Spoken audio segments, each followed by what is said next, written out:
pasta, pane, sapone.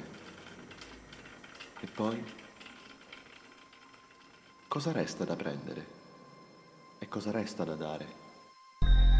Ci guardo attraverso una lente, con la porta chiusa, la luce spenta e la mente altrove. Quanta importanza ha perso tutto ciò che ieri credevamo importante, necessario, imprescindibile. Quelle piccole e insignificanti certezze che non avevano mai vacillato, oggi si sono dissolte una per una, come sabbia nel vento.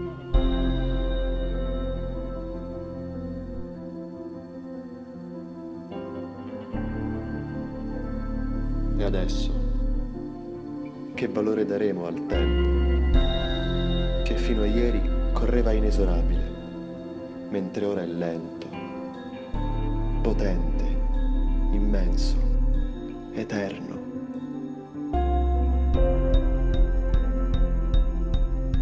Che valore daremo al nostro corpo, che per alcuni di noi è il solo ed unico compagno, l'unica spalla su cui piangere?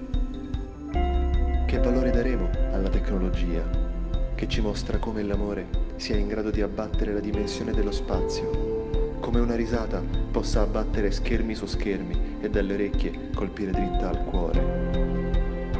Che valore daremo alla gentilezza e all'impegno, al sacrificio e alla pazienza?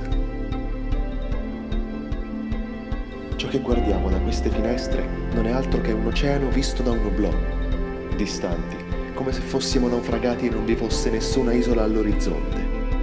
Eppure la speranza è un faro che non ha bisogno di custodi.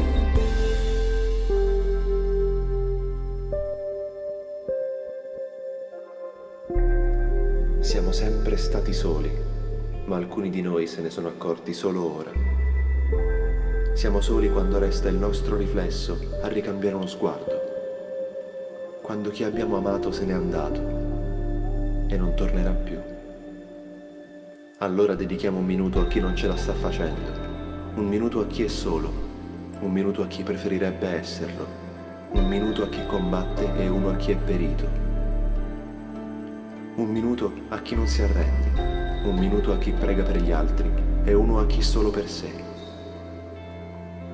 un minuto a chi è stato abbandonato, un minuto a chi ha paura e chiude gli occhi, un minuto a chi ha paura e li tiene aperti, un minuto a quelli che non abbiamo potuto salutare. Un minuto per ognuno, che è l'unica cosa che possiamo offrire per proteggerci a vicenda. Lottiamo contro un mondo che sembra non ci voglia più, e forse ce la meritiamo questa sensazione. Il sole continua a sorgere e la luna a salire nell'oscurità. I fiori sbocciano, gli uccelli cantano. Niente si è fermato, tranne noi. Tutte le giornate, che sembrano passare uguali ed eterne, diventano un monito terribile, reale. Se non ci fossi, non cambierebbe niente. Ma ci sono, e questo cambia tutto. Forse usciremo realmente dalle nostre case solo quando saremo tutti in grado di proteggerci e di proteggere. Quando inizieremo ad essere grati ad una vita che ci è stata concessa senza chiedere niente in cambio. Non abbiamo nessun merito, eppure siamo qui.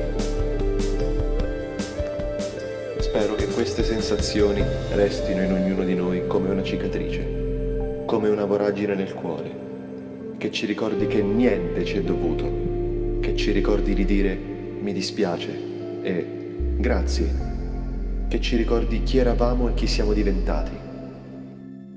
Per adesso, però, con la porta chiusa, la luce spenta e la mente altrove, vi dedico un minuto.